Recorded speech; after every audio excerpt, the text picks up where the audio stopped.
a respeito desse momento que toda a população está enfrentando, não são só as autoridades. Afinal, mais da metade dos imóveis não conseguiram ser vistoriados, por exemplo, nas cidades de Campinas e Piracicaba, o que para as autoridades em saúde é bastante preocupante. Fala-se já num trabalho de conscientização e precisa ser mais educativo do que punitivo. A gente conversa agora com o Dr. Carmino de Souza, ele é conselheiro do Instituto Butantan, hematologista, já foi, inclusive, aqui na cidade de Campinas, secretário de Saúde entre os anos 2013 a 2020, presidente também da Associação Brasileira de Hematologia e Hemoterapia, já esteve aqui pela Universidade de Campinas como titular também, e ainda trabalha no Departamento de Clínica Médica aí da Faculdade de Ciências Médicas como colaborador. Ele que criou o Hemocentro de Campinas dentro da Universidade Estadual de Campinas. Dr. Carmo também foi secretário de Saúde do Governo do Estado, se eu não me engano, né, doutor? Um bom dia, obrigada pela sua participação. Obrigado, Carol, obrigado, Guilherme, pelo convite. Só fazer um reparozinho, eu continuo sendo professor, não colaborador. Continua dando aulas, então, doutor? Professor titular aqui da Unicamp, sou desde 1979, com muita honra, trabalhando aqui na universidade.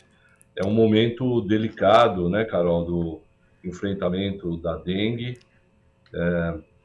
Se existe um vetor que se adaptou a essa nova realidade do aquecimento global, foi o Aedes aegypti. Hoje, aonde você estiver no mundo, são mais de uma centena de países onde estão ocorrendo casos. Eu, por exemplo, vocês sabem da minha vinculação com a Itália, eu tenho grandes amigos lá. Este ano, na Itália, no inverno, são mais de 120 casos de dengue confirmados, né? Você pode imaginar o verão, e você pode imaginar a preocupação que os europeus estão tendo aí com o verão, Olimpíada em Paris e assim por diante. Então, o problema das arboviroses, elas vieram para ficar, elas não vão dar trégua. Eu tenho ouvido muitos meus colegas da secretaria, André, o Lair e outros colegas, falando e insistindo muito nessa questão da temperatura, que é uma coisa fundamental. Muda completamente a cinética, muda completamente o ciclo de vida do mosquito e muda completamente a cinética da epidemia. Antigamente, nós sabíamos que começaria mais ou menos em fevereiro, que ia ter um pico mais ou menos na segunda quinzena de abril. Em maio, quando o frio chegasse, atenuava os casos e pronto, acabava. E aí, talvez no ano seguinte, ou talvez a um ciclo de alguns anos, a epidemia poderia voltar, né? Isso não existe mais. Nós estamos vendo casos ao longo do ano inteiro. Nós tivemos um enorme número de casos no início do verão, praticamente, né? No início do verão, em dezembro já tivemos muitos casos, depois janeiro e assim por diante. E aquela máxima continua valendo. Enquanto nós não tivermos a vacina, e acho que a vacina será uma ferramenta fundamental para o enfrentamento da dengue no mundo, né? Felizmente, hoje, nós temos em desenvolvimento vacinas bastante eficientes e tetravalentes, né? Que era um grande problema. Desenvolver uma vacina tetravalente não é tão simples assim, que é como se você fizesse uma vacina para 4 vírus diferentes, né?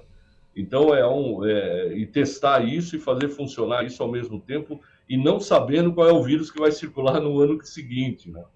Então, essa é a vacina, mas a vacina está no horizonte, mas ainda não está disponível. A vacina que está disponível em pequena quantidade.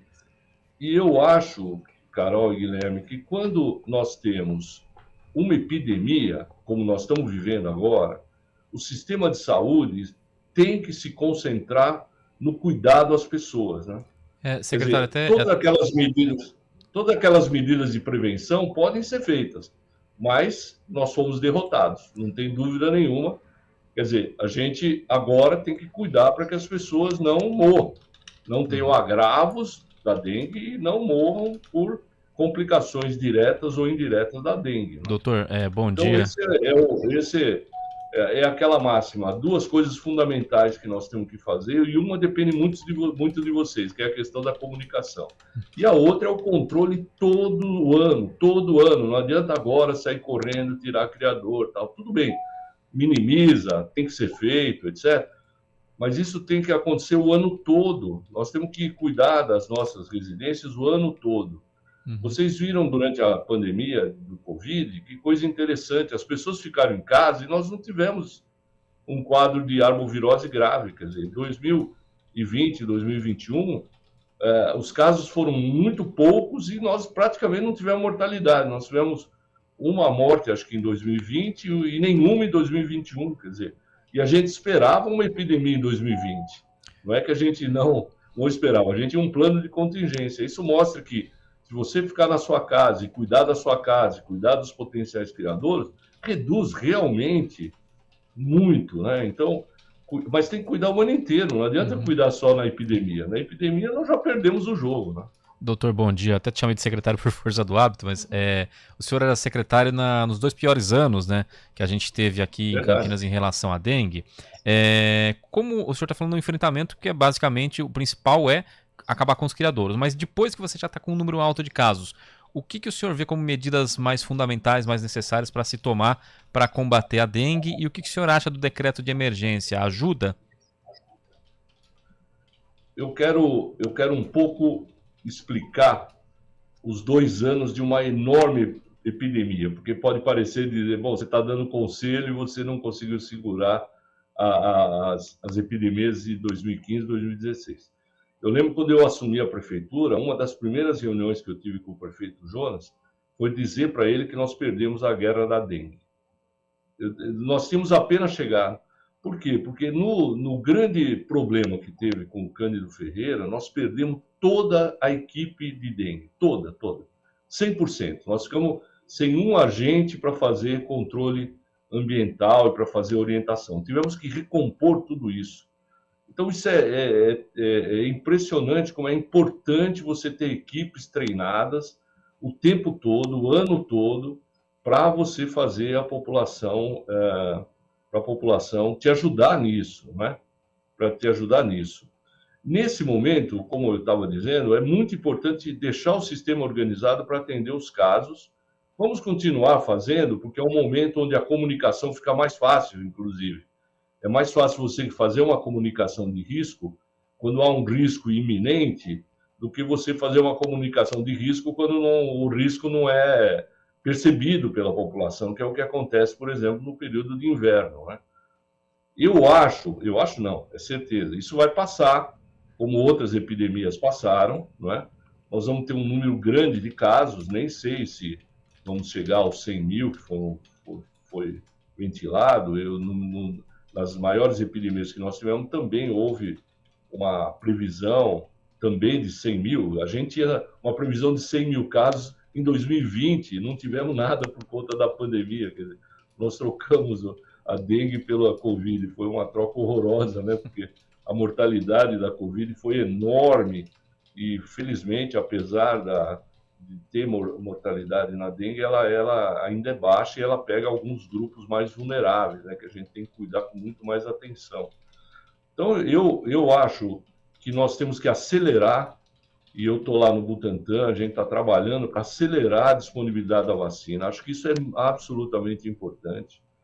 E acho que a experiência desse ano, seja para o Ministério da Saúde, seja para os governos estaduais, seja para os governos municipais, regionais, etc., é que nós não podemos abaixar a guarda durante o ano inteiro. Nós temos que fazer um esforço para que essa comunicação continue sendo dada o tempo todo, não esperar a epidemia.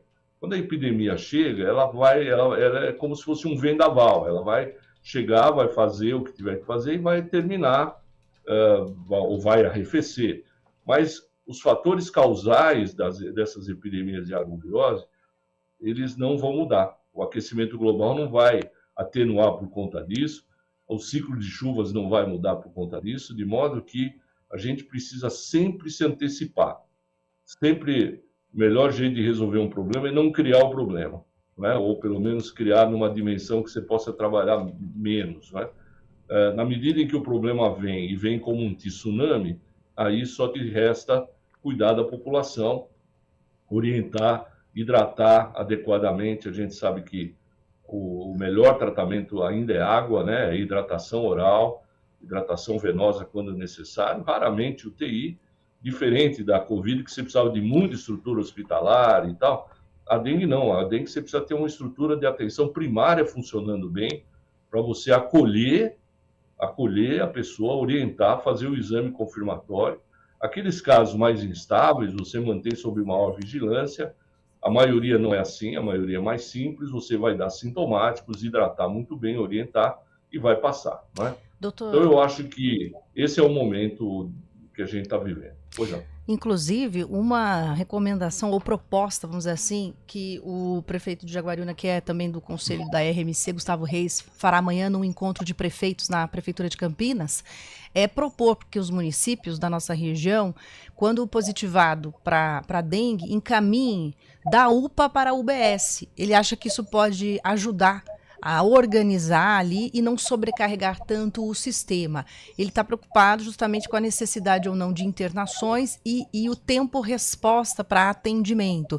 Queria saber se essa pode ser uma boa medida e aí também comentar o fato de que agora os médicos já estão fazendo um alerta que esse risco de infecção conjunta da Covid com a dengue pode ser letal e deve ser algo também a ser pensado pelos médicos e os profissionais de saúde. Carol, eu concordo que o grande enfrentamento da dengue é feita na rede de atenção primária. A população pode procurar, porque, primeiro, você tem tem um número maior. Nós temos, por exemplo, 67 unidades básicas de saúde, todas elas são perto da sua casa.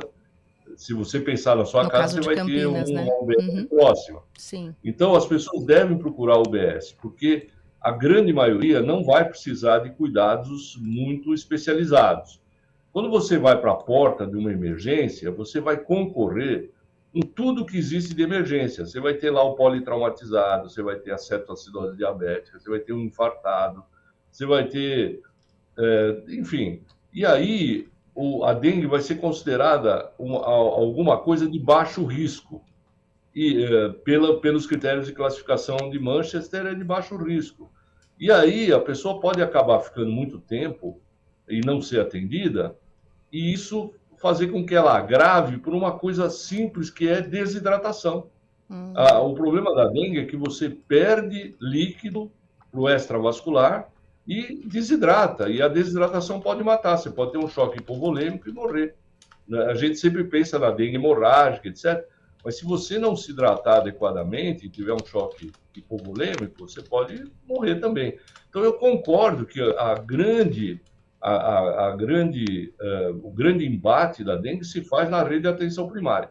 As UPAs estão no jogo? Claro, estarão sempre, como os pronto-socorros, como eventualmente os hospitais, como eventualmente o uso das UTIs, mas a rede de atenção primária é que tem que estar bem arrumada, bem azeitada, com gente, com soro de hidratação, com acolhimento. O acolhimento não precisa, na minha visão, ser feita por médicos. Você pode fazer acolhimento e deve fazer acolhimento, por exemplo, com enfermeiros treinados e preparados para fazer esse acolhimento. O médico vai estar sempre junto ali, mas se você fizer todo mundo passar pelo médico, aí a demora vai ser enorme e você não vai ter muita eficiência e vai ter muita gente reclamando. Então, a rede de atenção primária é fundamental no enfrentamento da dengue. Ela tem que estar arrumada, ela tem que estar treinada. Se tiver que criar áreas de hidratação, pode ser criada as nossas unidades básicas, em geral, elas são unidades mistas, elas têm condição de atender e de fazer, inclusive, eventualmente, hidratação. Só precisa ser organizado. Tá a outra certo. pergunta, desculpe, Carol, você... Só para a gente finalizar, que a gente estourou já o tempo, doutor, mas existe uma preocupação e já está se falando de um contágio que somaria dengue com Covid. Nós estamos vivendo... Incrível, né? Momento muito temerário, porque houve um recrudescimento da Covid, felizmente grande parte da população está vacinada, mas muita gente já está com a vacina vencida e tendo que fazer a vacinação, né? Felizmente, a cinética desse vírus do SARS-CoV é diferente, mas nós não podemos negligenciar, Carol, não podemos negligenciar. Covid mata e está matando bastante, então eu acho que as pessoas têm que se cuidar. Eu acho que os quadros gripais hoje, você vê, nós estamos vivendo um overlap, uma somatória de vírus, né? Nós temos sincicial respiratório, influenza que começa a vacinação agora, Covid e, além disso, as arboviroses, principalmente a dengue. Então, o sistema de saúde hoje está bastante estressado, bastante pressionado, e as pessoas precisam ter conhecimento do que está acontecendo para fazer o melhor encaminhamento e para fazer o melhor tratamento e os melhores diagnósticos. Eu acho que hoje está mais fácil fazer diagnóstico, os testes rápidos, tanto para dengue como para Covid, estão mais fáceis, né? Nós vamos começar a vacina para influenza. Por favor, vacinem para influenza, porque esse é um fator confundidor, né? Sempre a clínica hoje da Covid está confundindo com gripe, está confundindo com outras coisas. Então, eu acho que é um momento de grande desafio para o sistema e a gente tem que continuar administrando e a população fazendo a sua parte, tomando a vacina, cuidando dos seus territórios, para que a gente possa sair dessa grande dificuldade. Nós vamos sair, mas sair com um mínimo de agravos e com um mínimo de pessoas doentes e com, se Deus quiser, com um mínimo de mortes, que é o que a gente finalmente tem que evitar sempre, né? Que assim seja. Doutor Carmelo de Souza, quero agradecer pela entrevista aqui e esse bate-papo na CBN.